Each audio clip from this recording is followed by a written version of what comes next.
Smile. We're going to be on for a second.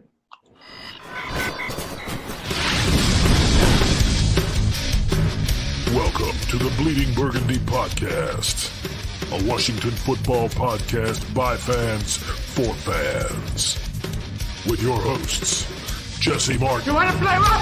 Okay. Say hello to my little friend. John Taylor. Quiet, numbskulls, I'm broadcasting. And Keith Gray. The King, your Majesty.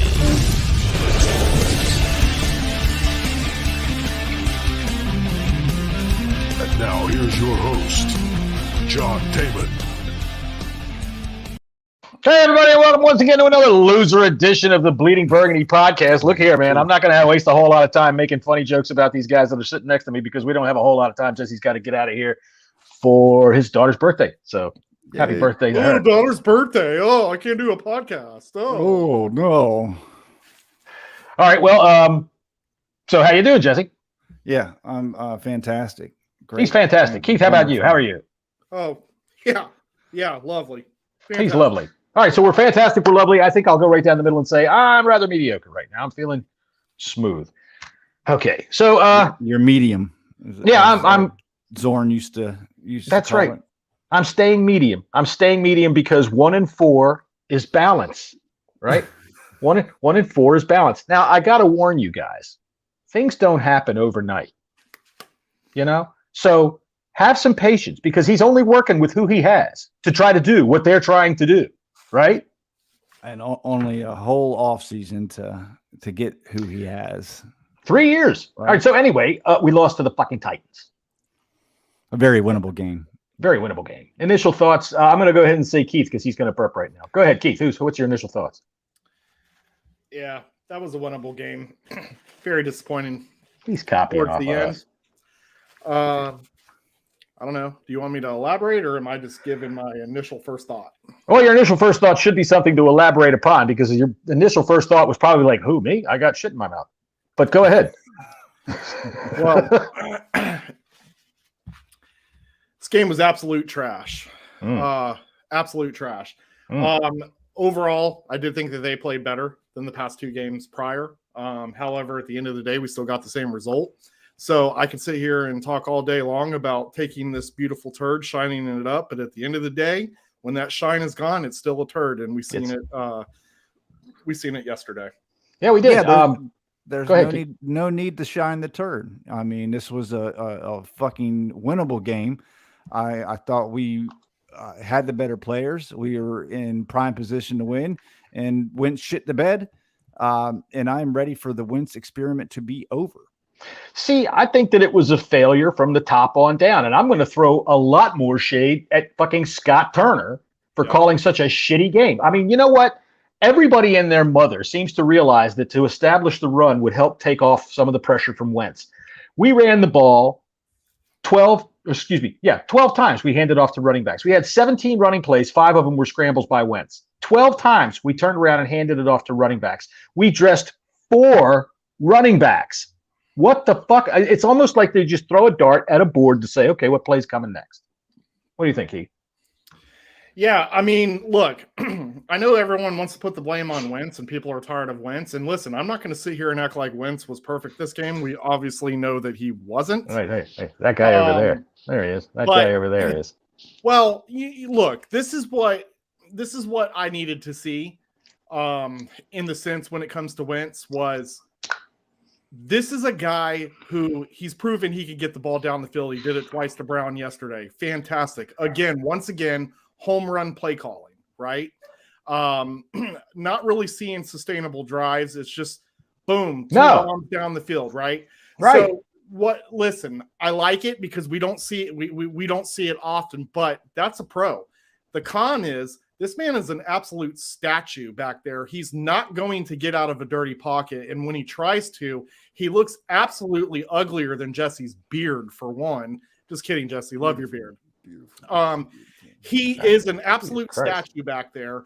And Wentz, in order to have a guy like Wentz, right? Got to have a perfect offensive line. You have to have a perfect offensive line with Wentz. If you don't, this is what you're going to see. These are the results. And listen, I'm not going to put all the blame on Wentz because that interior O-line was absolute trash. Norwell, absolute trash.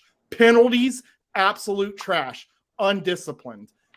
On top of the bigger picture, which to me is coaching. Yeah. This is a total failure, this game. For somebody that will blame Carson Wentz, Jesse, go ahead. Yeah, I mean, I'm ready for the Howe era, to be honest with you. I've seen enough from Carson Wentz this year. So you're on board with Red Wolves. With who? The Red Wolves. And that you said Sam Howell. My fault. Yeah, no. And to go back to the offensive line, Nick Martin, good God. Can you fucking goddamn hike a fucking shotgun? No, apparently not. Jesus fucking Christ. Get the fuck out of here with that shit. I am not going to go come down. I thought Turner called a better game this game than he has the past two. Is that saying that much? No. But Jesus Christ, man, I'm over the Wentz experiment, and it's not working. We don't have the offensive line to be able to protect him. He is not accurate whatsoever, and he makes mistakes at crucial times. Yeah. And I'm can't argue that. We were in position to win the game. I mean, straight up in a position. Jesus Christ. Is there a problem here, gentlemen? Apparently not there, Sloppy Joe. And what happens? He throws a pick in the end zone. I mean, Hey, we were warned. Who's the lucky fella, Keith? You're stupid. We were warned by Eagles fans. We were warned by Indianapolis fans. But guess what? We all fell for it.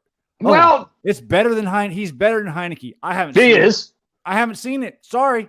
Haven't seen it. Dude, I haven't seen for it. Quarterbacks. Heineke can get you out of the pocket. He can extend some plays with his feet. Not necessarily. He did it all last season. No. But if you remember, a lot of times he got out of the pocket because he waited too fucking long to throw the ball, and all of a sudden everything breaks down, and he's got to run. Either way, his plays were positive. No. Yeah. No, we have a nice selective memory. Stop it. I'm not. Yeah. You get the fuck out of here, John. Heineke definitely extended plays with his feet. Heineke's biggest problem was he couldn't get the ball down the field. We all know that, and we've all said it a million times, right? He held the ball too long. Extend the play with his feet. He looks like a goofy ass statue trying to get away, and he doesn't. And Jesse is 100% correct in the sense of Carson Wentz makes the worst decision making when he panics, and we've seen it again in this. Yeah. And Jesse is 100% correct. Eagles fans did warn us. Colts fans did warn us. Now, I'm not on the side of I'm done of seeing Wentz playing this season because I don't think that we have anybody behind him that's better. So we're going to have to roll this out up. We don't have anybody in front of them that's better. That's the problem. You don't want to put Howell out there to get killed. Right. Okay. Exactly. Now, to my point about the offense in whole. Can Howell get out of a dirty pocket, though? Can Howell still throw the football like Carson Wentz and run like Taylor Heineke? Here's the question. The question's going to have to wait to be answered. What we ought to do is wait till about week 9 when we're getting close to that 70% of snaps for Wentz, and then take him out, and then you go ahead and see what you got. Because by then we're going to be 1-8. By the way, you mentioned Scott, or you mentioned Andrew Norwell.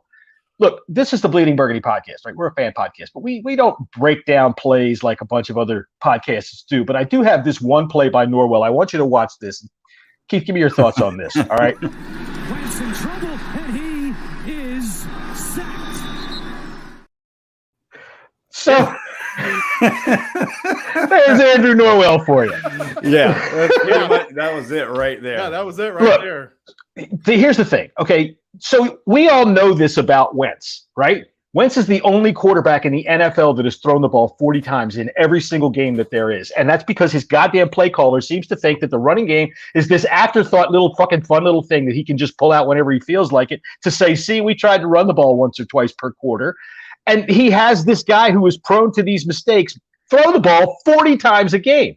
Yesterday, against a beat-up defense, they had beat-up linebackers. Their defensive linemen were going in and out of the game because they were hurting and limping and all over the place. Guys are kneeling by the sidelines for 5 minutes because they're so damn hurt. And we ran the ball 12 times with our running backs. We dressed 4 running backs, 12 rushing attempts. We can't establish the run because we don't try to establish the run. What we do is what Scott Turner does is he runs the ball once. Oh, we got a holding penalty, and I got it called back. So he runs it again or 2 or 3 times, and we get 3 yards, and he goes, this isn't working. We better do what we're able to do and throw it down the field. No, you run the ball until they fucking feel it. That's how you establish the run. You run it until they feel it, or it becomes obvious that you can't. And it was not obvious. There's no way you can tell me 12 rushing attempts in a whole game against a beat-up defense is in any way adequate. But, all right, so what about our fucking coaches who can't goddamn manage a clock?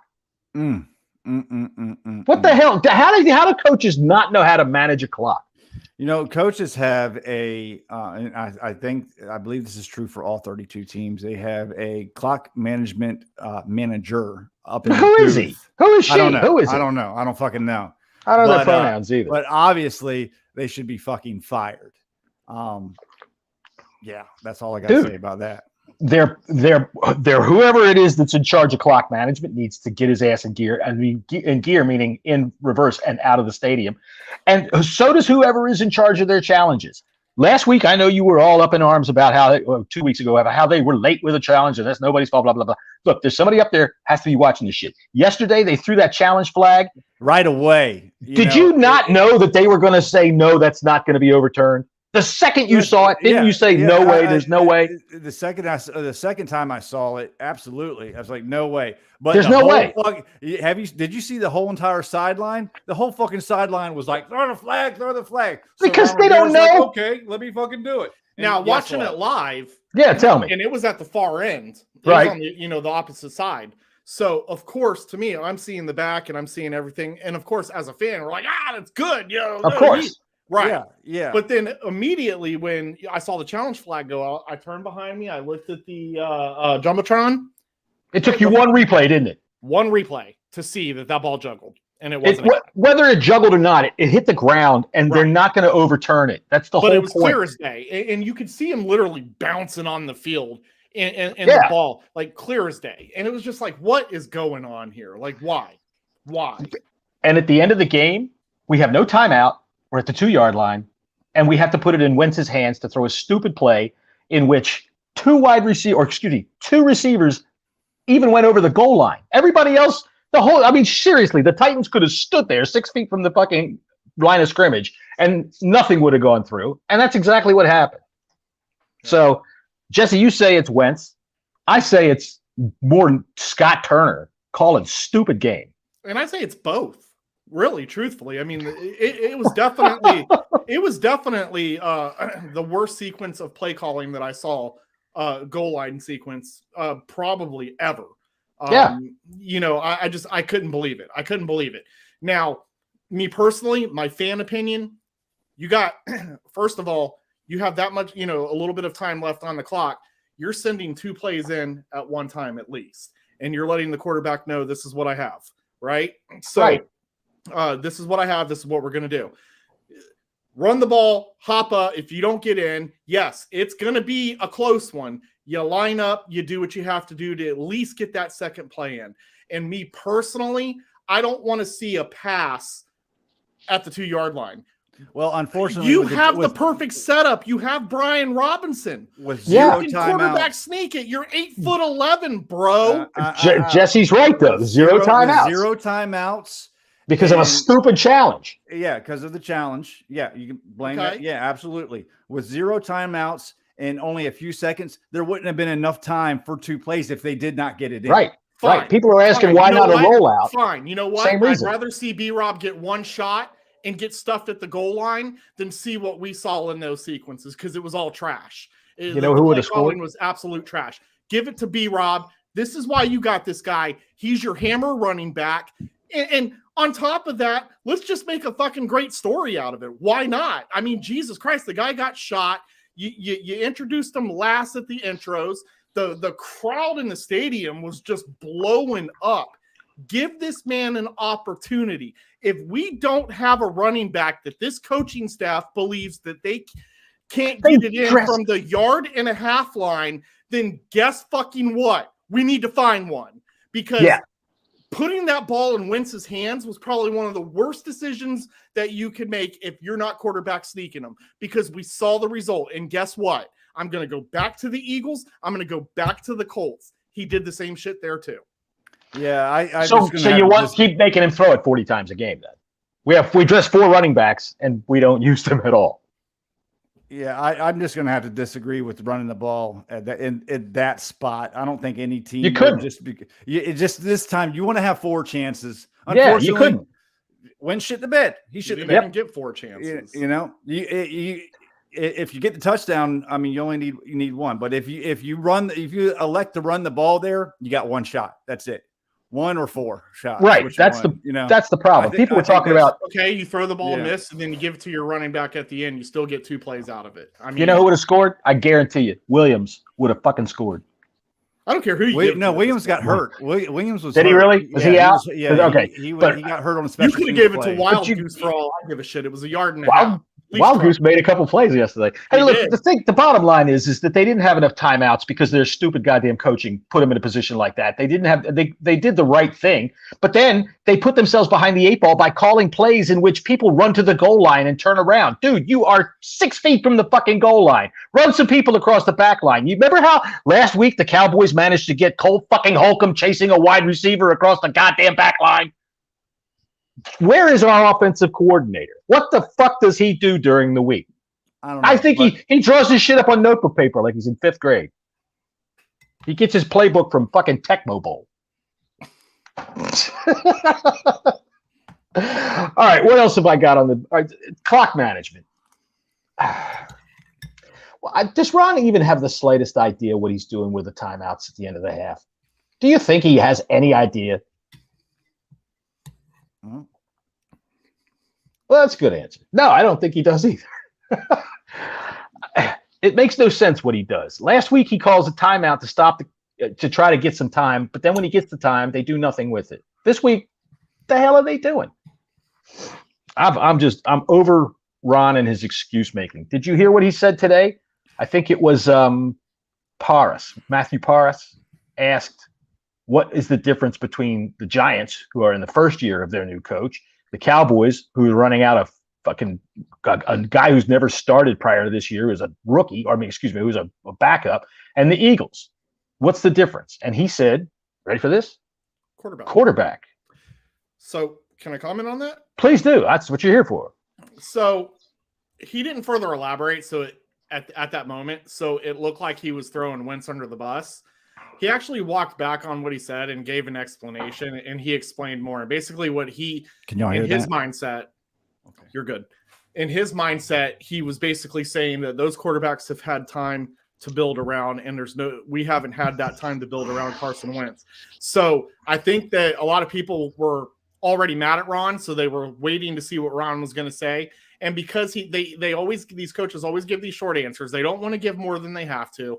People basically took it and ran with it, but John Keim kind of cleaned that up. I saw what he said. Yeah, they kind of cleaned that up. But truthfully, at the end of the day, accountability. You got to at some point quit saying the players need to play better. The players are going out there and they're playing better. Okay. I mean, Brown, who's been De'Ami Brown, who's been a ghost, literally caught 2 bombs yesterday. Well, yeah, I guarantee you, because the Titans said this dude ain't nothing, and they just singled him up with the worst guy that they had on the field. What they did, they did. And obviously he's getting PT because Dotson was not in the game. But the thing is we have the weapons. In my personal opinion, we have the weapons. We're lacking, obviously. We know what we're lacking in. We're lacking in the linebackers. We're lacking in offensive line. We're lacking in depth, right? But there's still a lot of talent there to play around with. And so to me, in my fan opinion, it really comes down at the end of the day to coaching. We've all had problems as fans with JDR. We're having problems with Ron Rivera. It's funny that Scott JDR is the least amount of defense has gotten better, right? Because the defense has gotten better. Hey, but you notice that the team is not in sync, though. You notice never is. Is What's it that? cutting out for you guys? No, you're good. No. You're good. Sometimes it goes in and out for me. I think my mic's mixed up. I'm sorry, guys. Go ahead. It's Sorry. usually when No. it's fun. But if you notice, like, our team is just not in sync, man. You know, our offense puts down a good drive, boom, we let Tennessee come back. But yet then the defense can hold their ground. And just then when you think that Tennessee is going to come away with this, even a bigger lead, our defense makes great stops. We just couldn't sync it to make it all right. And that's what is truly bothersome, in this whole situation. Scott Turner right now, to me, he's like the least of the hot seat, if that makes any sense. Although I don't agree with his play calling at the end of the game. And there's some questionable play calls during games too, but not enough for me to like go after Scott Turner's head. It's not about single play calls. This goes to the big man, the man who is in charge of this football team, the man who is also part GM as well. Decision-making goes through him. There has just been bad decision-making through the offseason and into this season. And at the end of the day, just like you do with football play, okay, you typically put it on the quarterback. Nah, this can go a notch up, and Ron Rivera can catch this heat because we have too many talented players on this team to be 1-4. That's the bottom line. Let me elaborate off of that. The offseason, I think a whole bunch of us fans, we're disappointed in the lack of players being brought in free agency. They couldn't care less about free agency. It's like they don't even think about it. That's the thing. We knew we had holes at linebacker. We knew we had some holes on the offensive line. So we go get some retreads in Andrew Norwell, in Trey Turner. When we lose someone like Brandon Sheriff and Eric Flowers. And listen, yeah, we spent $28 million on Wentz, but we still have money in the fucking bank right now. We still have money. We have enough money. Got like $2 million, 2.8, something like that in cap room. I think it's a little but bit everything is malleable. They can just a stroke of the pen changes that. That's the thing. And that's what's getting me, that's what's burning me up so much right now. He doesn't give a shit to fix. We had the money. We have the money to go get Eric Flowers. We can finagle it. You can finagle anything. Just look at the fucking the LA Rams. I mean, with all the fucking. I mean, correct me if I'm wrong, Ron, but didn't they acquire a quarterback in March and then win the Super Bowl? Tell me about. Oh well, we got a quarterback. We got to build around. Look, it's just nothing but excuses with this dude. The only answer he doesn't have is how to win a football game because he's got an answer for every goddamn thing else. Somebody said to him yesterday in his post-game press conference about these timeouts.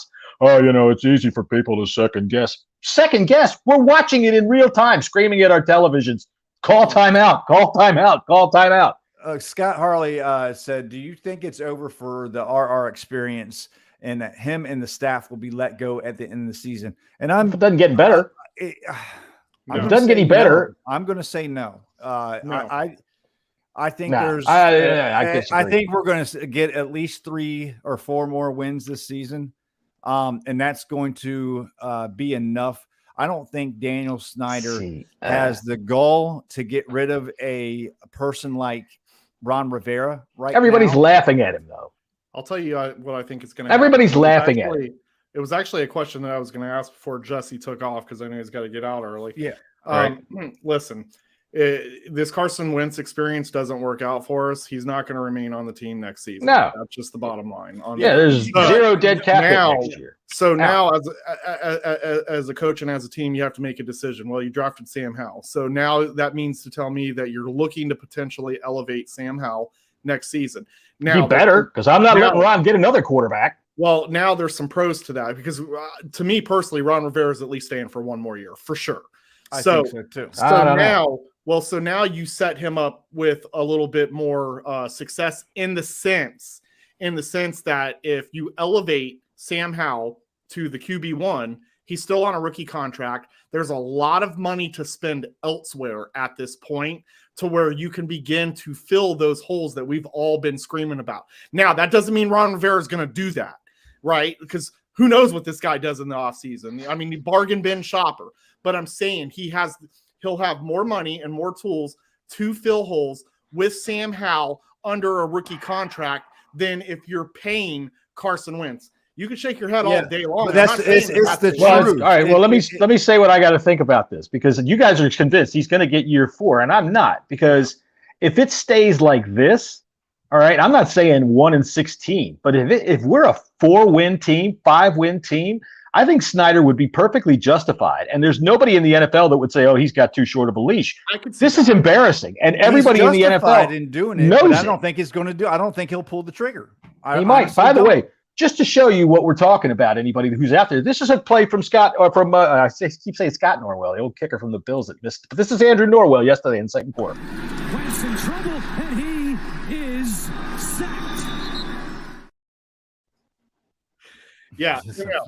And John, so when you shake your head, like, I can agree to that. I can understand that. I think that you have to be under 5 wins in order to have a decision. But here's the thing. That's in play. This team is an absolute right now. We're speaking right now. I'm not talking about future this season. I'm talking right now. This team is an absolute turmoil. And now you're letting all of your coaches go. You're cleaning house, and you're doing this again. That's fine. Continues to prove even further, because I know people will say, well, keeping these guys does the same thing. You might be right. But what I'm trying to say is that you get rid of all these guys and we're doing this all over again. It just repeats. It continues to pull the scabs off of the issues. So no. Look at the Giants. Look at the Giants. Sure. But we do it all the time, though. We're changing coaches all the time. So did they. They just fired Mike Judge after 2 years, and David Gettleman after 3 years of trying to build that team. They said, "Fuck, this is not working," and boom, they're 4-1. We've been doing longer than that. I get it, but it's not like we're too far behind them. These guys.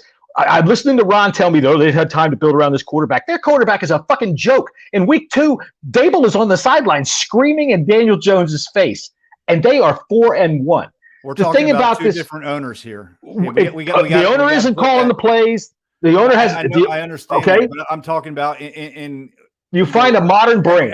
You find somebody that can do this, because people are doing it all around the league. They're finding people. You want Snyder to do something, you expect him to do something, he zigs or zags the opposite way. And like I said, I don't think Snyder has the balls right now to pull the trigger if Ron has a 4 or 5 win season. I don't think he will. I think it's going 4-win season. It's going to I know it's rough. I know. I get it.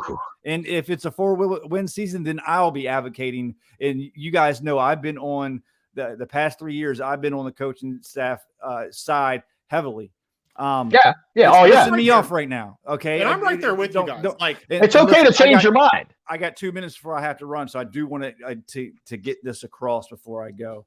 I like what I'm seeing out of the defense, and my game ball, all my game balls go to Montez Sweat. He had a monster fucking day yesterday. Nobody could stop him. He was in the face of Ryan Tannehill all fucking game. What, he come away with 2.5 sacks? The whole defensive line, we're fucking great. I love you guys. To all our listeners, we'll be back. So fuck y'all. I'm out. All right. See you later, Jesse. Nice to see you. All right, Keith, talk for a second. I'm going to send our buddy Scotty. Scotty, you want to jump in here? I'm going to send you an invite. I'm going to take that as a yes.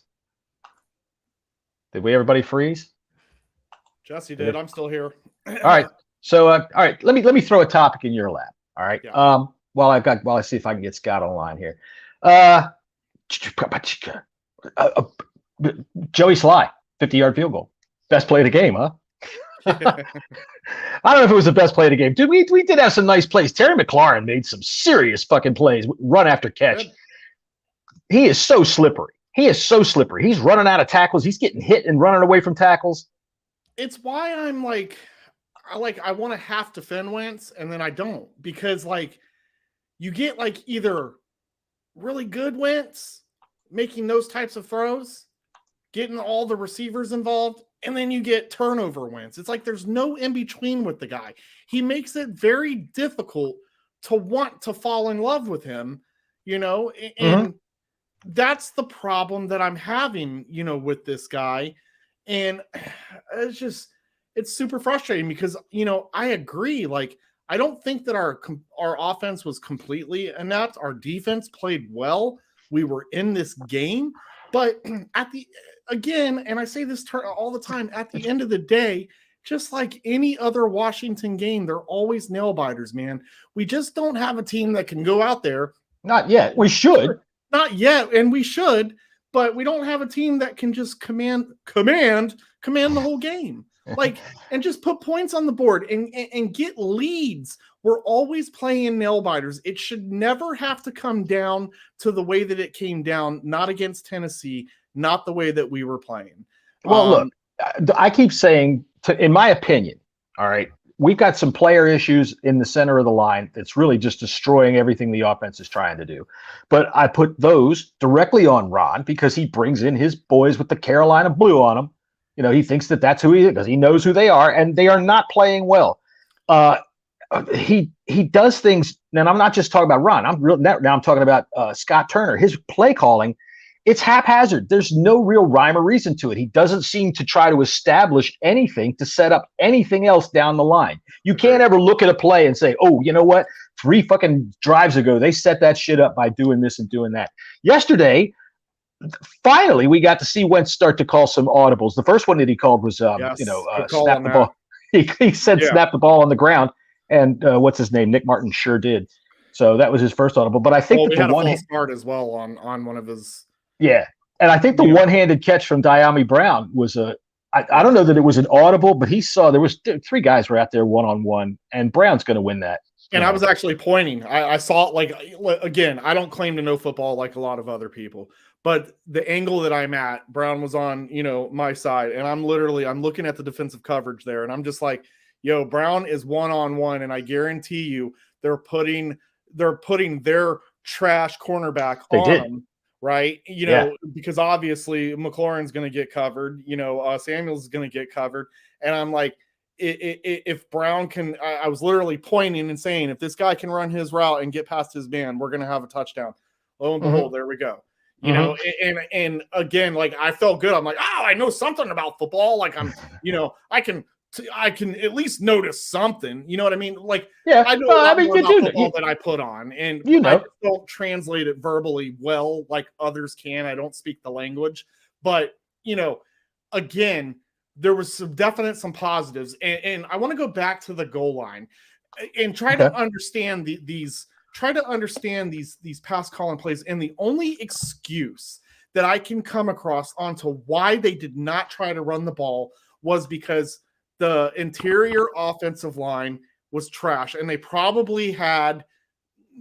didn't have any whatsoever confidence that we'd be able to get the ball through there.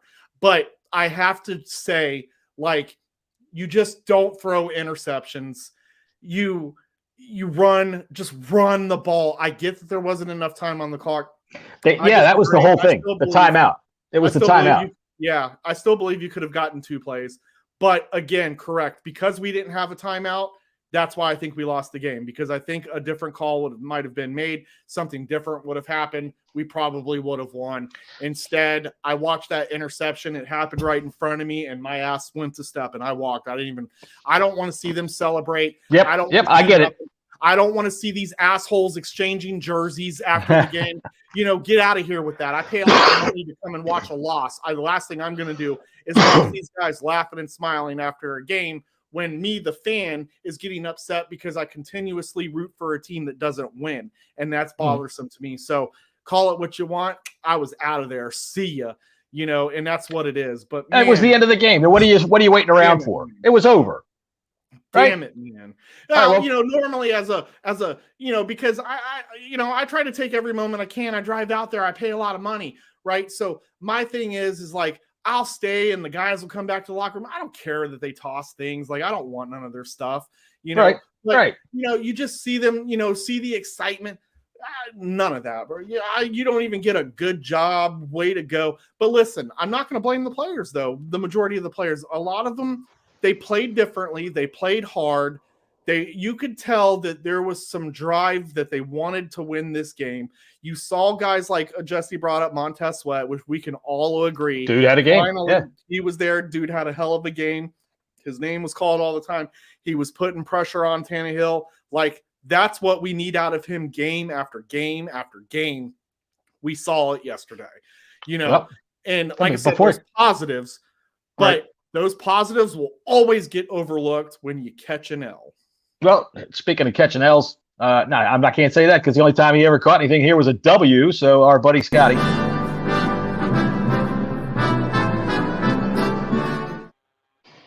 Welcome, Scott. Scotty, what's going on, buddy? Hey, both of you okay? Just rough weekend. Yeah, terrible game. Oh, my God. Do I sound like I'm in the toilet again? Oh, yeah, you do. But isn't it the loo over there? You sound like you're in the loo. Yeah, let me just switch to the other. See if this works. See, the thing about the goal line, all right, we're in that position because of piss poor coaching, all right? And we're in that position all game long, in my opinion, because of piss poor coaching, all right?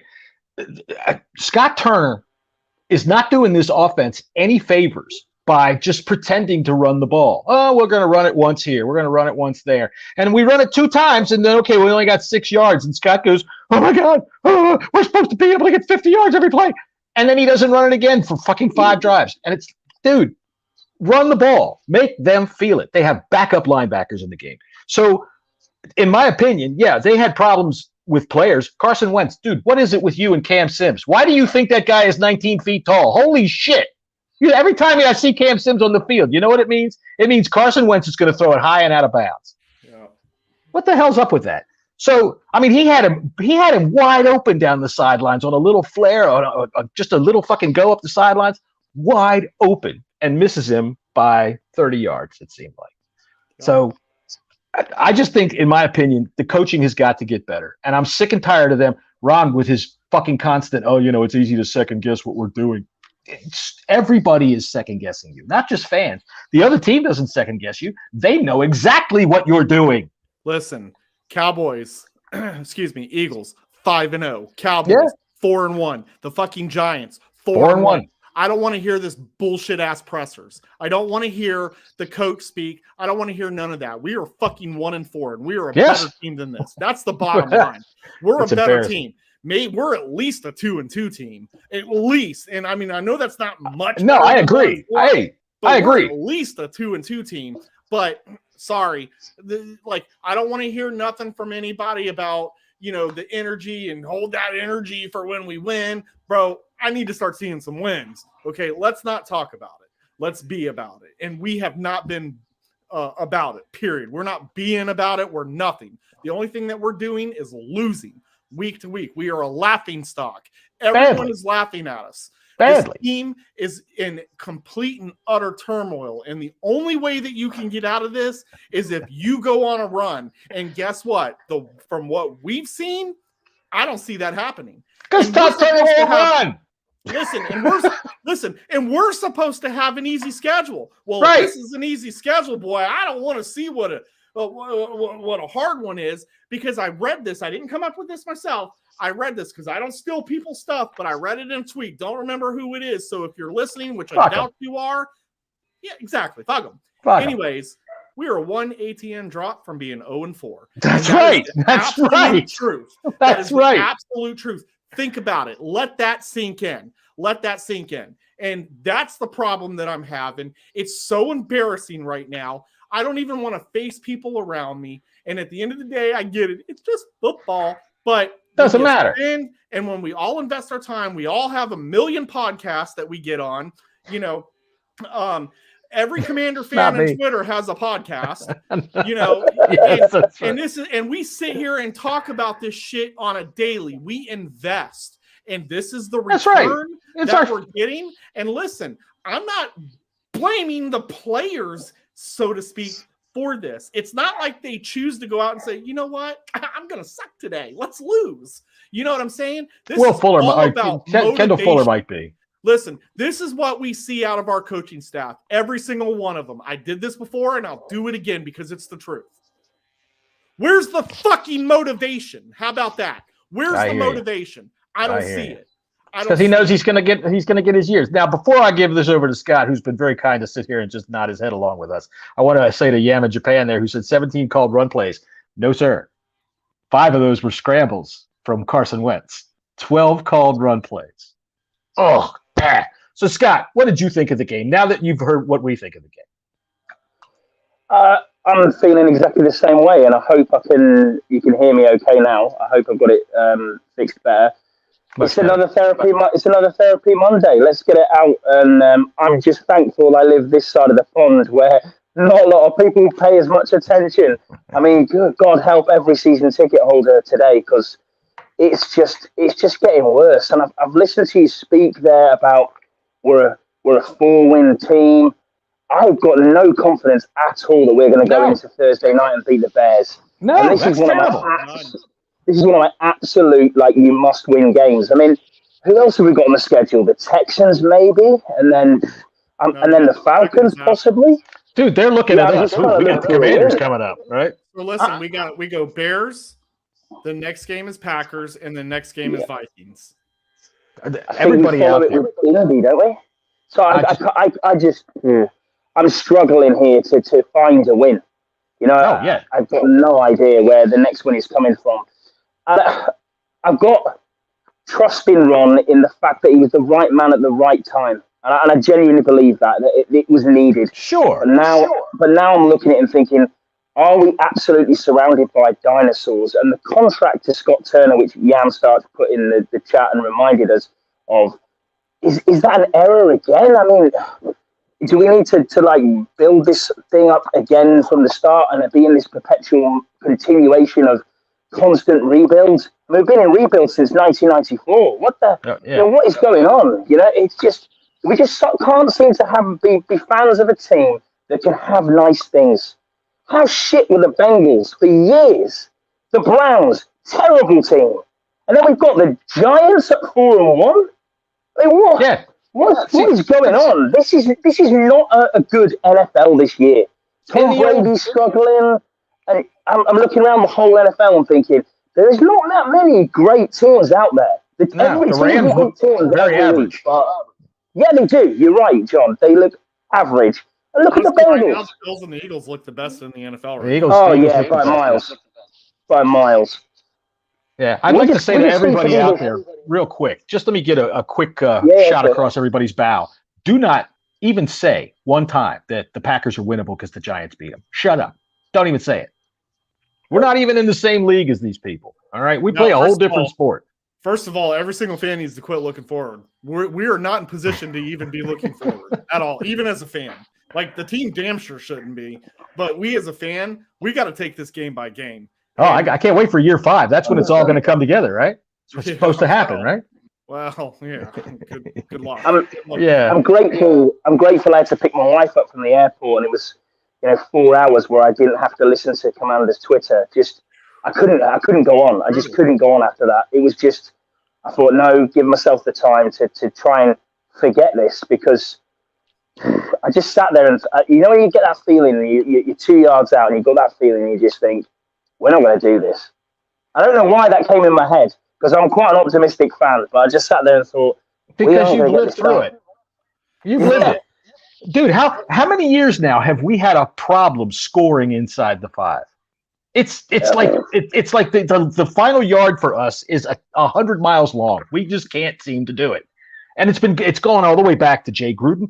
We brought in we got Cam Sims. We've got this Cole Turner, who we activated for the game yesterday. Throw up a fade, for Christ's sakes. They don't take much time. Throw one up there. That's why you've got these guys. But once again, once Carson Wentz sees, Cam Sims on the field, he thinks, I can throw this summit into row 12 and he'll go get it because he's 30 feet tall. By the way, Scott, come back quick enough. Let me ask you this, Scott. In your broadcast of the game, did you see Keith on television yesterday?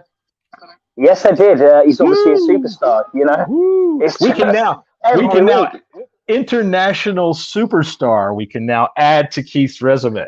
International television sensation. I put my son. I was with my son when he was going to bed, and he went, "Oh, have you got a photo with that guy?" Yeah.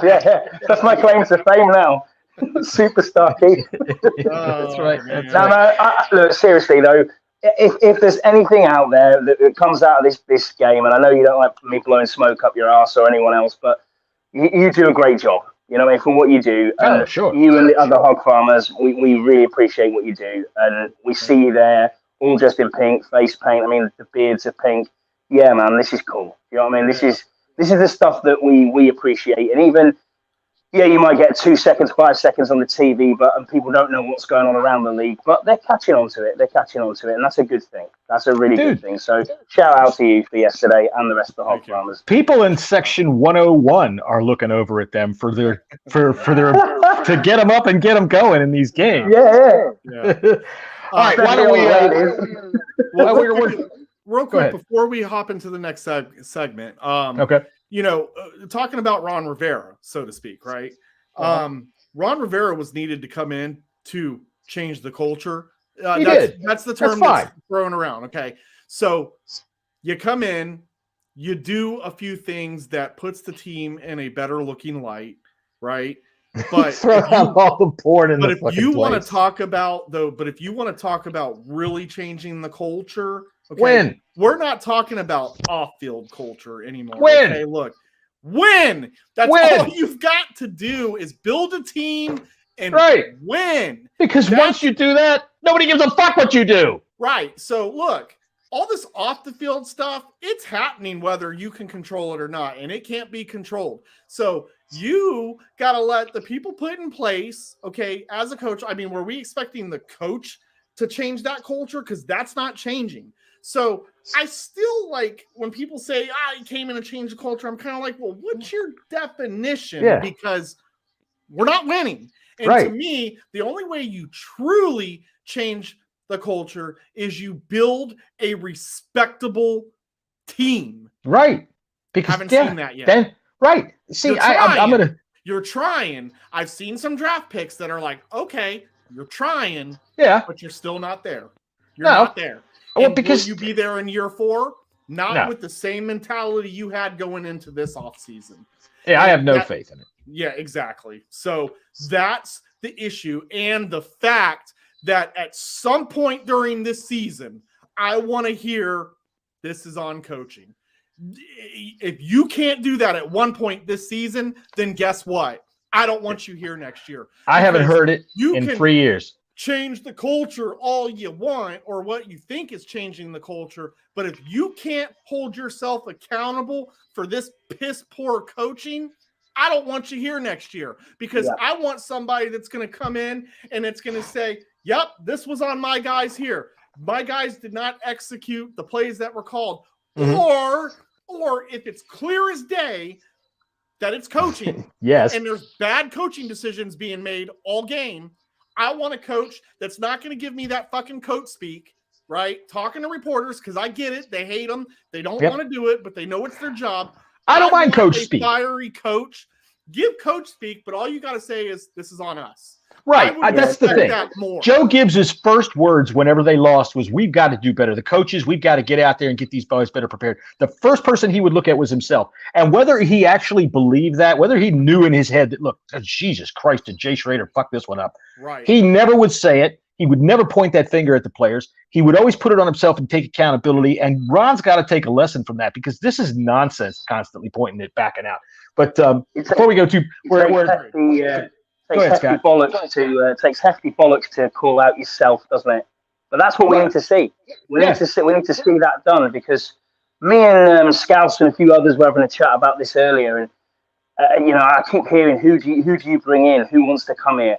I get that with the ownership. I completely understand that point of view. But there's 32 jobs. There's 32 jobs out there. Right. Someone wants to come here. It could be it could be a Flores. It could be someone who's done it before, wants to reprove themselves. So Dan Quinn, maybe. Or do you pick a college guy, or do you pick a? I don't know. The bottom line is we have talent on this roster. It might not be a complete roster, but we got talent, and I can't help but think that there's got to be some hotshots out there that wouldn't look at this talent and go, "Boy, I'd love to see what I can do with that." Let me try with that. I'd like to say that too, and of course, there is someone out there that will bite that bait because again, checks cash. Exactly. Checks cash. But you look at everything else that's going on. Shout out. I don't care what anybody says, and they can go F themselves. Once again, shout out to Tanya Snyder yesterday. I'm not gonna get involved with what happened, but listen. she's not doing this because she has to. She's doing this because she wants to. I'm seeing it. She's out. She's visible. She's talking to people. Like, you know, she's got to do her job. She's doing her job. Right. Hold on though. I get it. She is still getting a bad rep though for being married to him, and that's not for me to judge. That's not for anyone else. That's for her to deal with in her personal life. As a human being, as someone who has stood in front of me, what she said to me yesterday, right? And I'm going to keep it here because, you know, with my mom going through what she's going through, and I know that she, you know, Tanya Snyder, you know, came up with Think Pink. And put that across, you know, in the NFL. I don't care what anyone says. I'll take the conversation that I had with her. She's a good human being. She was very sweet to me and very sympathetic to, you know, my situation. Not that she would have been rude or anything.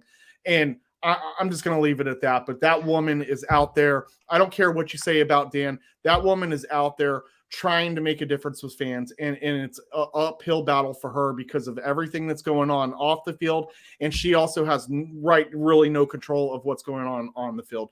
And I just simply wanted to say that while I had the opportunity. Owners, that's the thing. Owners, as much as we hate Dan, Dan's job is done once he makes the hire.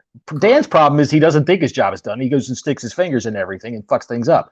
But so her job in terms of what we've been doing since she got, you know, her half part of the team or whatever, I don't see where she's doing a bad job. You know, I really don't. Now let's see what happens as this year continues and Ron continues to get hotter and hotter on his ass because his seat is burning up. But we'll see what happens. And listen, she might have forgotten about me 30 minutes after that happened, but within that moment, I'll take what she said. I'll hold it to me because I really appreciate it. Dude, and you are international television sensation Keith Gray. Oh, shut up. She is not going to forget you. Don't leave out don't leave out charity member and also ambassador and also going for fan of the year too. None of that matters. You are now on track to being on Big Brother one year coming up. Just so you know, though. That's the kind of celebrity you're getting to. Voting stopped, and I never once talked about voting, but voting stopped for fan of the year. I put it for myself because I'm lame like that. Yeah, you might as well. Fuck it. Nobody else will. But if I were to win, like if they were to select me, which I doubt that'll happen, do not think there's a chance in hell. But if I did, just know I didn't say nothing to no one about it. No, you didn't. You didn't say nothing to no one about it, but you better be wearing a goddamn Bleeding Burgundy podcast t-shirt when you go up there to make the draft pick. All right, let's do some butt pats and head slaps. Butt pats. Attaboy. Head slaps. Get out of here. All right, Scott. Now, you haven't done a butt pat, a head slap with us yet, but that's what it is. You give a butt pat to somebody on the offense and the defense, and a head slap to somebody on the offense and the defense. And I don't care if you pick the one that Keith picks. It doesn't make any difference. You guys all get bent out of shape all the time. Oh, you picked mine. Who cares? Whatever. So go ahead, Scott. Who's your first butt pat of the day? You can pick offense or defense and get us started. I'll go with offense, and I'll say Diami Brown finally comes out and shows us what we were wanting, what we were missing. He looks, followed it up, 2 big bombs. Happy days. Diami's come out the shadows. Attaboy. All right, Keith, what about your offensive butt pat?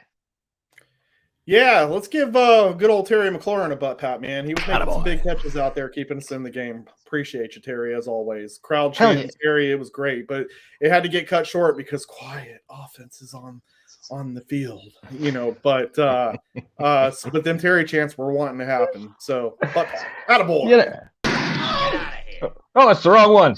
Attaboy. You know, if it's real quiet in the stadium, you can actually hear Scott Turner scratching his fucking head. What the fuck do I do now? God dang. All right. If you're real quiet, you can hear Ron Rivera fold his arms. That's right. All right, I am going to give a butt pat on the offense. I'm just going to have to give it to the same 2 guys. Diami Brown, definitely. You know, the thing about Diami Brown is that his alligator arms have been a problem. All right. The first catch was a tough play. That was over the shoulder, backside. He had to turn and twist to catch that ball, kept his feet, took it in for the score, big time. The second throw with a one-handed catch, dude, if Diami Brown should have the confidence now to start to really take off, and I love to see that. Terry, man, that's the first big play that he had where he ran through tackles. He ran through linebackers that were hitting him in the goddamn 51. I don't know who he is. 51 on the Titans. Terry ran through your tackle. Carson Wentz flattened you on a fucking block. He pancaked your ass. Wait a minute. Now, you guys are going to have to remind me, my God, it was Curtis Samuel. I think it was Curtis Samuel. There was one catch that he had, and I mean, he literally stopped at a split second, and the way that he like turned his body straight juked the defender. That's a Samuel hallmark. He did that again yesterday. God. But that one there, that was brutal. Like, that's a basketball play. Like, that's where, you're making the defender just fall backwards looking stupid.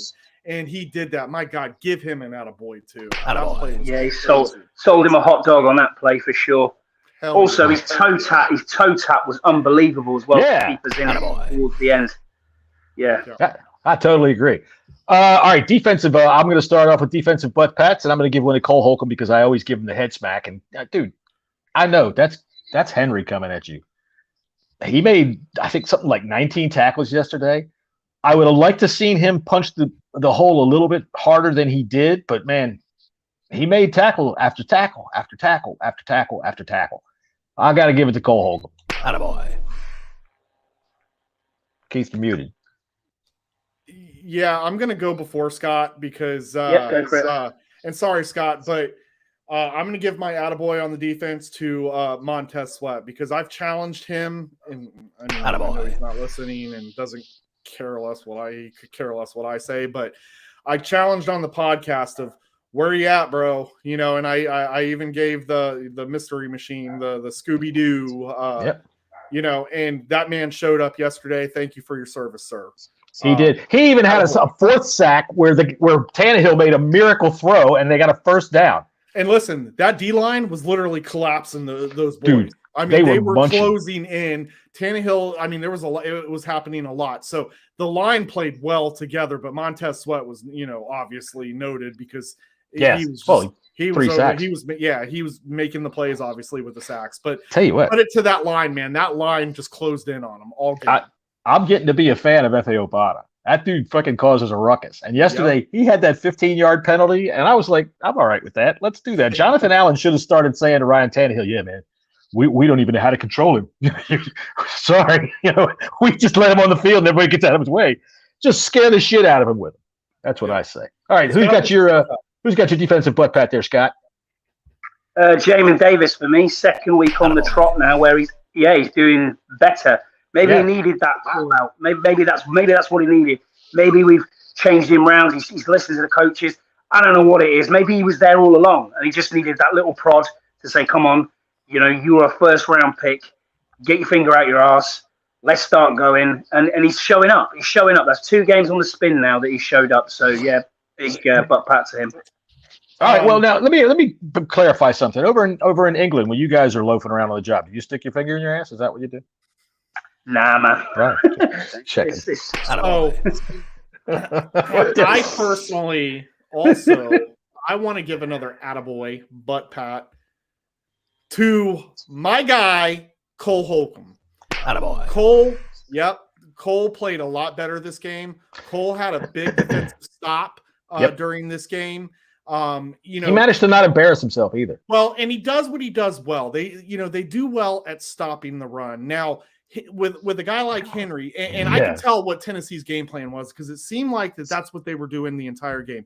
They were running on first down, and they knew that they were going to at least get 3 to 4 yards on each run. So really what they were trying to do was manage their yardage with their downs, and it seemed like it was happening every single series when they had the ball. They established the run. They hit us until it started to hurt. Right. I don't know if that's they established, they kind of knew that it was going to happen. They kind of knew that this was going to happen. You got a potential Hall of Famer there. Sure. Right. Well, again, attaboy to Cole Holcomb. You played better against the run. That's what you're good at. And you showed up and you made a big, huge defensive stop at one point. So thank you. Scotty's at one more.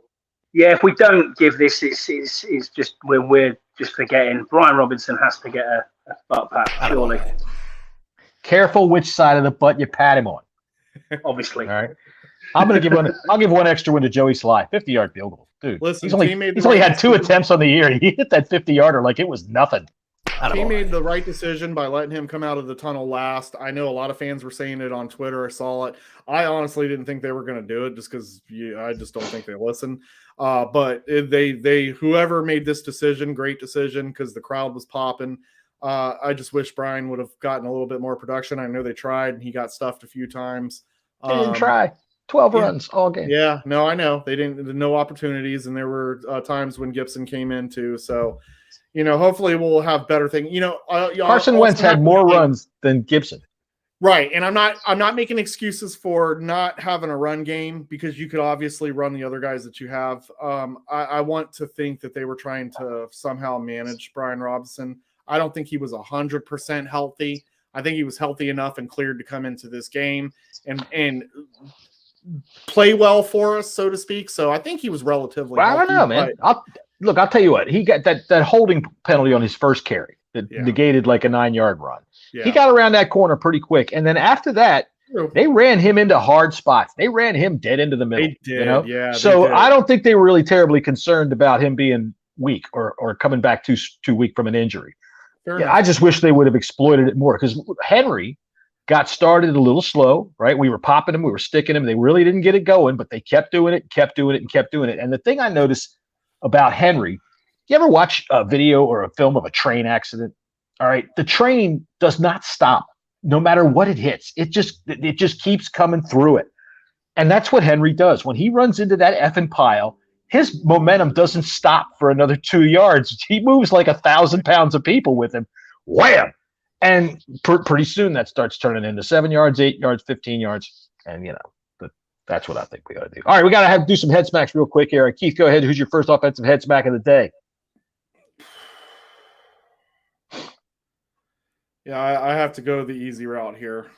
Carson Wentz. No explanation. We gave it earlier. All right, what about you, Scotty? Who's your offensive head smack? Norwell. The soup can. The soup can will give you more. Yeah. By the way, here we are once again. Scott Norwell, second quarter. Wentz in trouble, and he is sacked. Oh dear. I tell you, I wish that was parody, but that's an actual video from the game. I don't know. You take it for whatever you want. All right, let's see. Head smack for me for offense. I'm going to go ahead and look, Scott Turner, what the fuck are you doing? We've already been through that, but the fact that he just refuses to even try to establish a run game. Don't tell me 12 carries in a game is establishing a run, especially against a beat-up team like that. So, Scott Turner. All right. How about you, Keith, for defensive head smack? Defensive head smack can go to Bobby McCain for getting posted. Again. Big play. Gave up a huge play. Just Bobby McCain, bro. Your time is up this year, buddy. After this year, I hope we make some changes. Bobby McCain isn't the guy for us. Maybe you can go to another team and do what most players do, play better, I guess. Right. All right, what about you, Scott? Defensive head smack. I'm struggling here because I thought the defense played pretty well. The only one I could think of was Bobby McCain, who got burnt on that. Didn't see Kendall Fuller at all. Didn't even know if he was playing. I saw him. I saw him get fucking roasted. He got toasted again. I thought maybe William Jackson III. They benched him, and apparently they had back injury, but there was no back injury. So, well, he says he's had a bulging disc in his back. Hell, I've got a bulging wiener, and nothing happens there. I gotta tell you that anybody who's got a wiener doesn't bulge. I don't know what the hell you call it that for. What do you have, 4? I was talking about a hot dog. Carry on. All right, my defensive head smack, it is really kind of difficult. I'd have to go with William Jackson III because he deserved to get benched. He did get benched. Kendall Fuller, dude, you're just not – are you even playing for this team? I don't know why you're out there. Yeah, so that's who gets it from me. Defense played better, though. I thought so, too. Look, you hold a team to 21 points, you should win the game.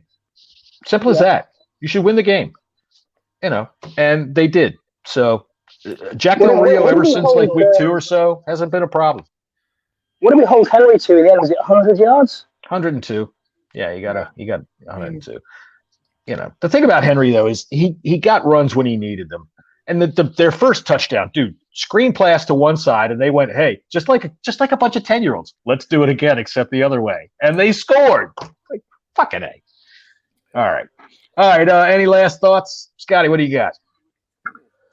Nothing from me. Obviously, depressing Monday, isn't it? So on to the Bears Thursday night, 1:30 in the morning kickoff for me. Yeah, boy. Gonna kill me, but I'll be there. Just gotta keep going and hope that we get a win from somewhere. Let's hope it's in Chicago. What about you, Keith? Yeah, I got a message to the coaching staff, and because I know that they all listen, of course, every single one of them, they're all tuned in, to the Bleeding Burgundy.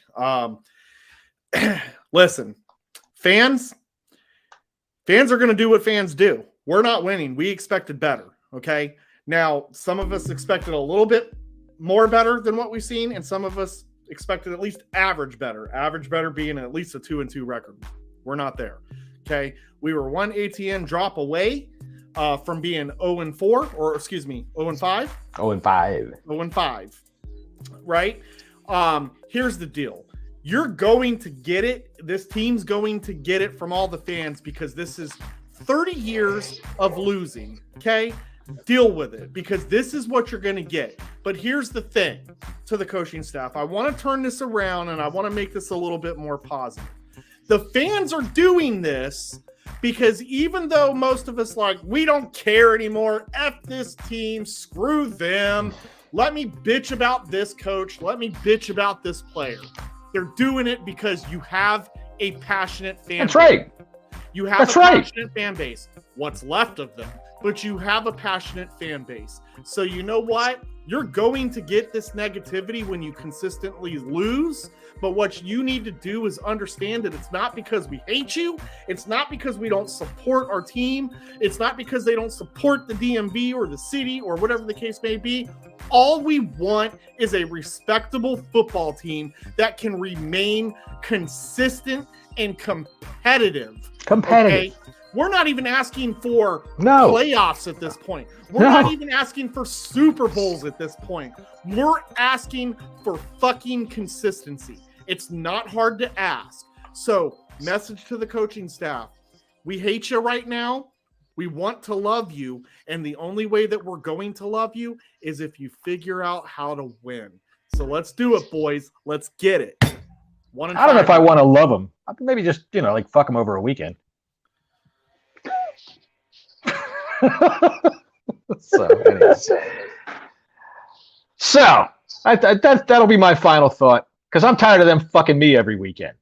How about that? So I'm not sure what we're going to do for this week. I think, Keith, how are you on Thursday? You Thursday before the game? You able to come on before the game? Yeah. All right.